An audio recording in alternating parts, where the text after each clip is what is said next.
Happy Sunday, everyone. Welcome back to my channel. This is Miss JD for another episode of our daily stock market insights. And in this video, I'm going to cover the most trending stocks we had last Friday. And I was not able to record last Friday and Saturday because I am starting to get hooked in this new game, Axie Infinity. So I'm thinking I am going to create another video to also document my journey in this game. So if this is something you're also into, maybe I'll give you some update in my next video if I have already created a new channel for that. But anyway, I love the game. Super. Now, going back to this video, still would like to make sure that we're prepared for tomorrow, all right? So I'm reviewing the stocks, the most trending stocks we have. And let's begin with our index. um, the, the index did poorly last Friday with 1.13 billion on foreign selling. And we have officially crossed the MA20 line. So this yellow line that you see right here, that's within my Bollinger Band. That's the MA20 line. So if you click Bollinger Band, the default there is 20 MA. So I use the default settings. Now, it officially crossed the MA20 line below it. Although there's a support formed right here, so I am still going to plot a support right there in the short term. But the moment it breaks this, right now we are already at risk. So the probability of it dropping could still be there. But if we establish a bounce right here, then I will not be surprised as well because there is a support formed in this level, previous resistance right here. So still an area to closely monitor at this point, right? But I'm already on the bearish side in this situation because it's a bit risky. People are already taking profit, and of course, chances are the stocks in the index are also manifesting the same direction. But we'll see. Individually, we'll try to take a look at that. But I'll cover the most trending ones from top to bottom. As you can see, all these stocks are, except for ACEN, mostly are from the blue chip companies. Start with BDO. Exactly the same formation, right? See that we crossed the MA20 line. So, let's try to take a look at the weekly chart so we have a clearer view. All right. So at this point, I will not be surprised if on a weekly chart we are to go back to this previous level, which is your MA20 line. So disclaimer here, a weekly chart means every candlestick. So this is the candlestick. Every candlestick here is worth 1 week. So it's highly possible that within the week we could be touching this MA20 line in a weekly chart and then recover right away. But at this point, I can right away say that 106 is our bounce area. So within the 7-day period, we could be, you could see some days that are green, some days that are red, but hopefully we will be right, and just within a day, let's say intraday, it touches that and then recovers right away. So that's the ideal thing to see there.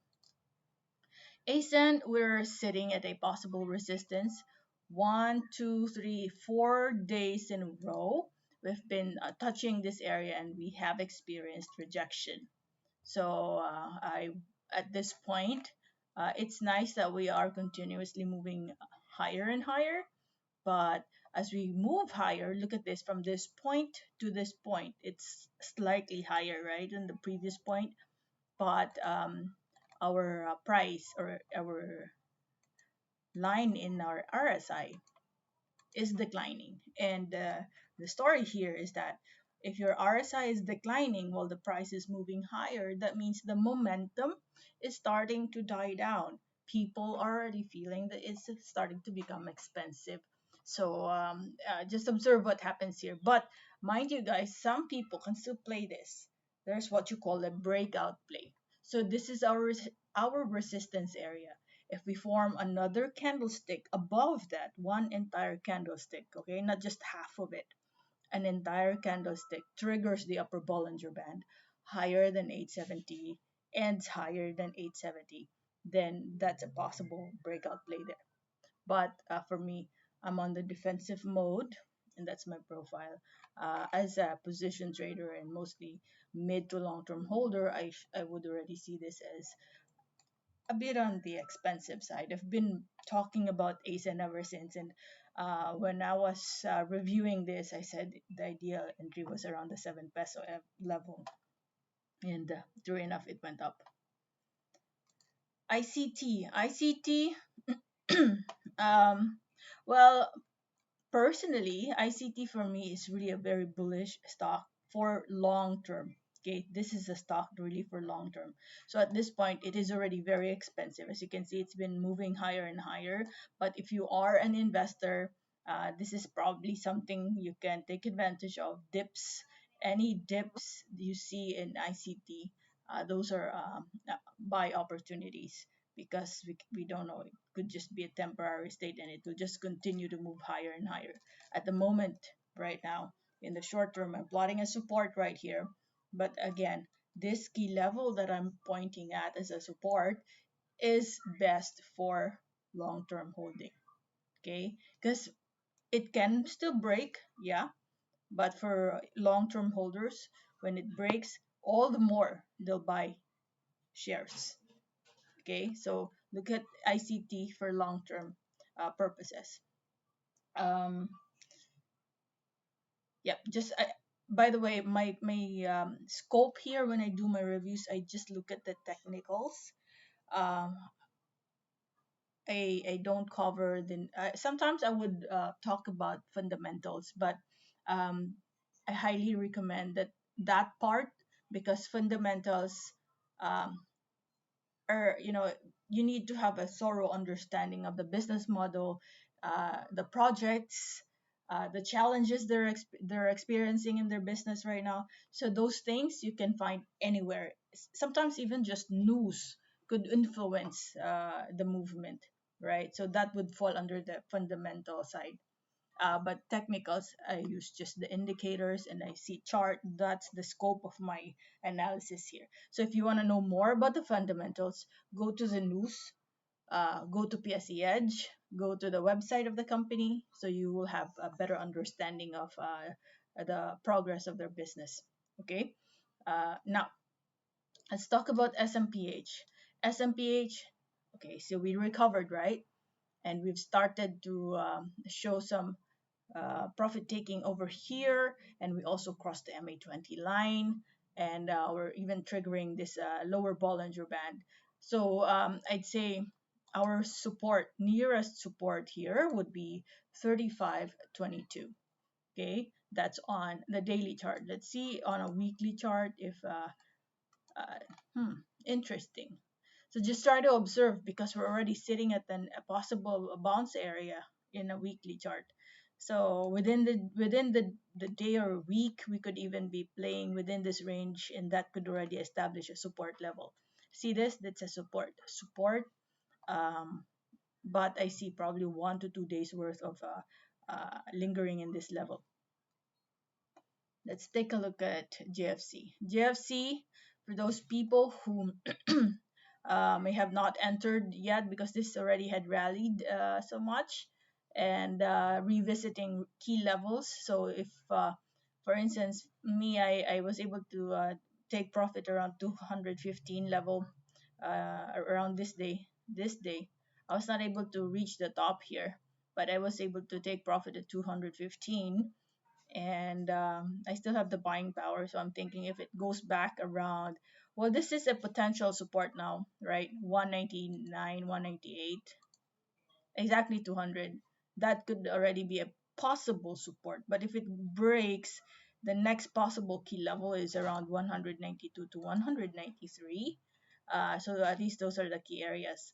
Why is my plot headed downwards, not this one? Because the sentiment at the moment is heading downwards. So the key levels I'm plotting are uh, on the lower side, okay, because this is the resistance in the past. So I'm not plotting it there yet because it's not going to go up anytime soon. It will first find the support where it will stabilize before it goes higher again. So this is the area nearest support. A support is like your floor for those newbies out there. It's like your floor. That, let's say you have a ball. If the candlestick is like a ball, when it touches the floor, it bounces going up. Your resistance. Notice this. This is like your ceiling. Each time the price hits that area multiple times, there's a rejection that's happening. It doesn't go through. So it's like your ceiling. So those are important indicators as well. And it's important that, at a glance, you should be able to easily spot that. You can spot resistance if you see multiple times that key level is hit, there's rejection. In the same manner, you see support, each time that area is hit, you see a bounce that's happening. Okay, MBT is next. MBT not looking good as well. There's a trigger going down, and coming from a constricted Bollinger Band, it triggers downwards, so chances are it will continue to go down. But up to which point? Then this is the time we take a look at the weekly chart. Weekly chart here shows that um, there's a possibility that it will go to the MA20 line, but we can measure that using our Fibonacci retracement. This is the lowest point, and this is the highest point over here. So I'm going to put the other line over there. So what's interesting is the area where it landed last Friday is in fact a key level as well, 0.382 area. So let's see if a green candlestick forms. Um, but I'm again on the conservative side because it's triggering the lower band. Let's see if this next key area at 46.68 is going to be respected. So all you have to do, at least, you have key areas to watch out for. If it starts to bounce in this level and starts to, when a candlestick becomes smaller and smaller, then chances are it will create a sideways in that area and then bounce. Okay. Next is Ali. Ali is potentially sitting at a possible support as well. That's the key area. See this long wick, but it people felt that, hey, this is a bit already on the reasonable price, so we're buying it. That's the reason why you got a wick right there. 1 point within the day it touched that area and then it just bounced going up. So um, I'm projecting 36 as the new support at the moment. MONDE. MONDE, just be extra careful. You are sitting at a possible resistance as well. Multiple times, 1, 2, 3, 4 days, sitting right there, landing at that area, and stopping there. So that's your resistance. And we did a multiple or double top first, second, but your RSI is weakening. See that? So just be extra careful. People might be taking profit as well. Okay, so I think these are the main stocks that uh, were highly traded last Friday. So I hope some of these are in your portfolio. So at least I was able to give some insights, and hope that will be also helpful in your analysis. In the meantime, uh, don't forget, I'll update you in that next channel I'm trying to build or develop, and I hope you can subscribe there too. I will be covering my journey in Axie Infinity. Okay, thank you guys for watching. Bye bye for now.